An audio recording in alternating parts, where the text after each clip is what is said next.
Okay? Mamaya ipapakita natin yung video na yan, okay? Na sapul, huling-huli sila dito. Ano nila, he dressed like the kapulisan, okay? Na hindi naman siya talaga pulis, pero pinasuot siya ng parang pulis, okay? At nag-video doon. At nahuli ng mga taga-SMNI at mga taga-KOJC. Narito ang Balitang Pinoy TV.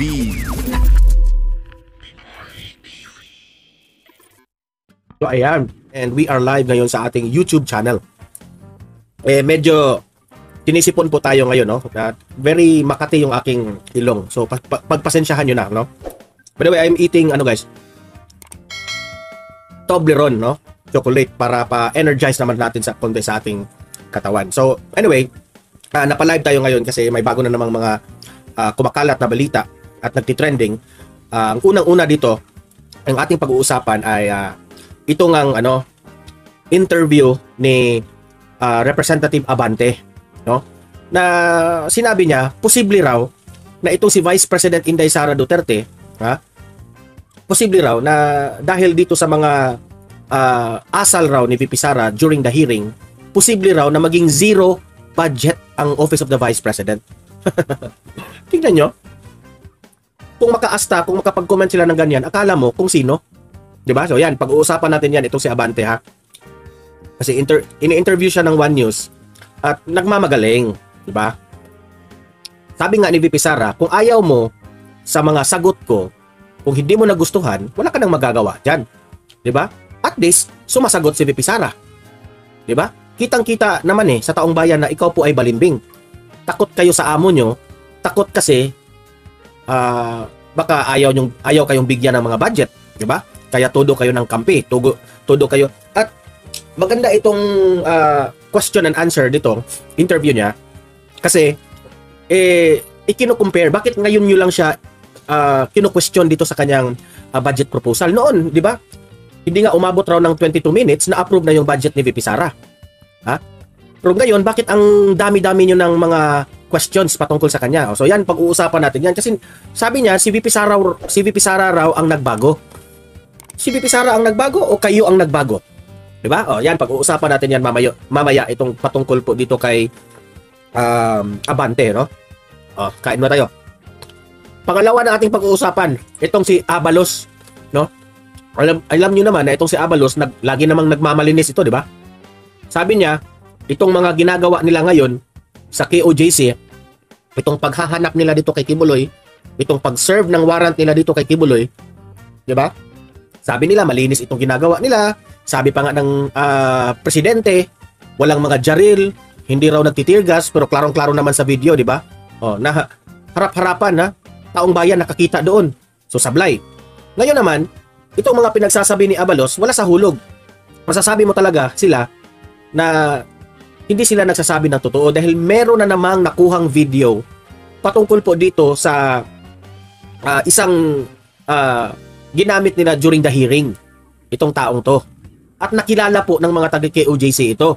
Okay? Mamaya ipapakita natin yung video na yan, okay? Na sapul, huling-huli sila dito. Nila, he dressed like the kapulisan. Okay? Na hindi naman siya talaga pulis, pero pinasuot siya ng parang pulis. Okay? At nag-video doon. At nahuli ng mga taga-SMNI at mga taga-KOJC.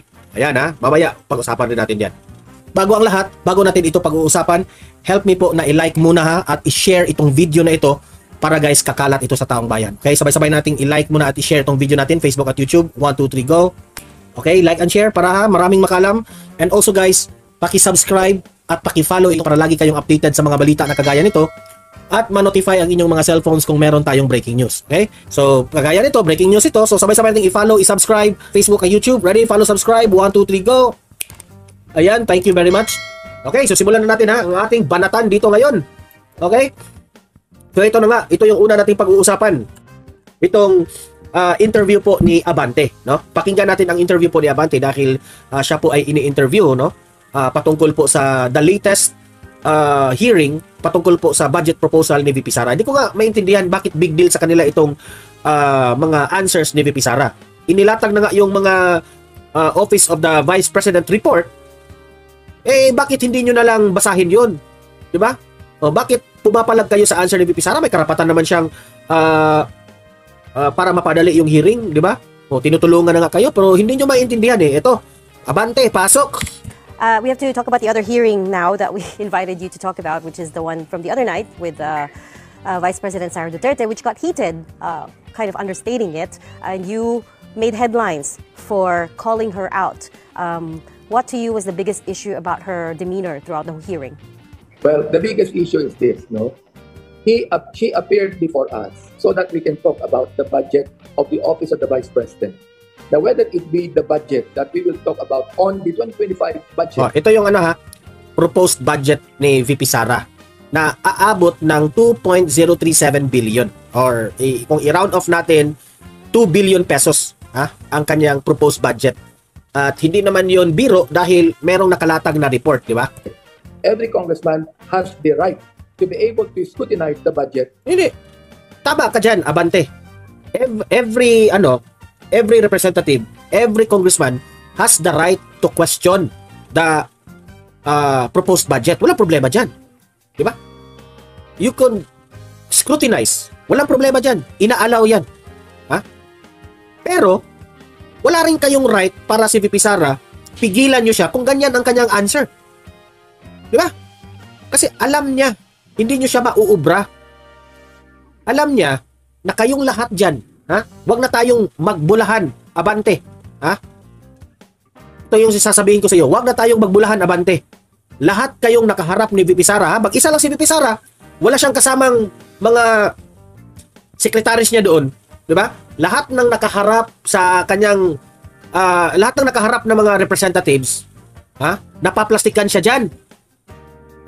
Alam niya na sunod-sunuran na lang kayo sa inyong mga amo. At gusto nyo mapahiya, masira si VP Sara sa hearing na yan. So hindi siya nagpa-caught on the trap sa mga ginagawa nyo. Abante?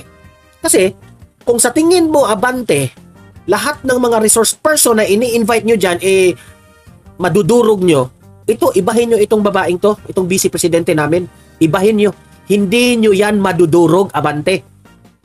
How the budget was used in 2022 and 2023 or 2024 before we talk about the budget of 2025. Yet, we find out all the while, all of the questions of the congressman. Sabi dito ni Abante, sabi niya, dapat raw pag-usapan ang 2022-2023 budget para in preparation, dapat raw pag-usapan itong mga 2022, 2023 o 2024 budget para malaman nila, no? Bakit sila papayag dito sa proposed budget, ganon, ganyan ba? To scrutinize, sige. Ang tanong, tinanong ka, bakit ngayon ka lang magtatanong? Di ba noon, hiniring nyo ang budget ni VP Sara doon sa Kongreso. Anong nangyari? Nagalit pa nga si Castro dahil walang nagtatanong. Kini-close ka agad. Approve ka agad yung budget. Di ba? Remember? Kaalyado pa si VP Sara at si Bongbong Marcos at that time. Hiniring nyo ang budget ng opisina ng Vice Presidente. Walang nagtanong. Approve ka agad yung budget. Dahil ba? Magkaalyado pa si PBBM at si VP Sara? Pero ngayon, na tumiwalag na si VP Sara, umalis siya sa gabinete ni PBBM. Pinaprangkahan ni VP Sara itong mga sablay na mga ginagawa ni PBBM. Ngayon, ang dami nyo ng question. So nakikita yan ng taong bayan. Abante. Yung 2022, 2023,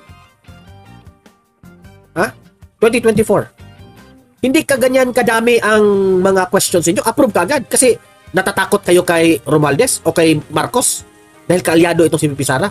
Ngayon nakalaban na si VP Sara, marami na kayong tanong. So it's very obvious. Pamumulitika na naman ito, abante. Huwag nyo kaming buluhan. Huwag na tayong magbulahan. Abante. Since the beginning of the briefing, no? Pare-pareho yung sagot niya. Medyo... kung pare-pareha nga ang sagot niya. Winawarningan na nga niya yung chairman na si Kimbo. My answers here will be the same. Ang kanyang answer, hinahayaan niya. Okay? Wala kang right magngak-ngak sa bibig mo, abante. Dahil sabi po ni VP Sara, kayo na ang mag-decide kung magkano lang ang ibigay mo sa aming budget. I will let the House of the Representative decide on the matter. Yan ang sabi ni VP Sara. Kayo na nga ang pinadi-decide kasi kayo na ang magaling. Kasi mahirap na si VP Sara, ha? Hello, Migs Duhina.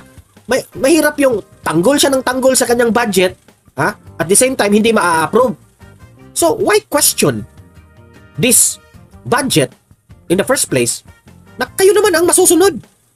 So, basahin nyo lang yung report. Kung ayaw nyo, edi wag. Kung hindi nyo nagustuhan ang sagot niya, edi wag nyo i-approve.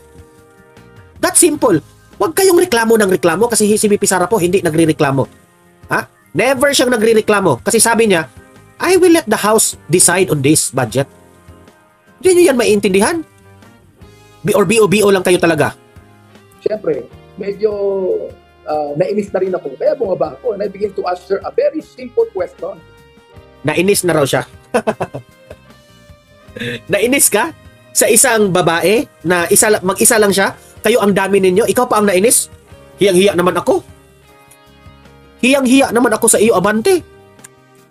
Mag-isa lang si VP Sara doon, nakaharap, ang dami ninyo. Tapos ikaw pa yung naiinis?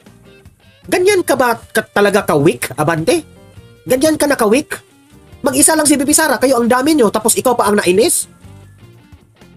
Hiyang-hiya naman ako sa inyo. And what was that question? If she believes in the Constitution nakalagay, if Congress, the representative of the people, have the right to scrutinize the budget of every agency, I did not even tell her the agency of the Hey, scrutinize nyo. Hindi naman kayo binawalan magtanong. Ito na nga mga kabalita. Ano na ang masasabi nyo patungkol sa balitang ito? Please comment down below mga kabalita. Pag-usapan natin yan sa comment section. At kung di ka pa nakasubscribe sa ating channel, baka naman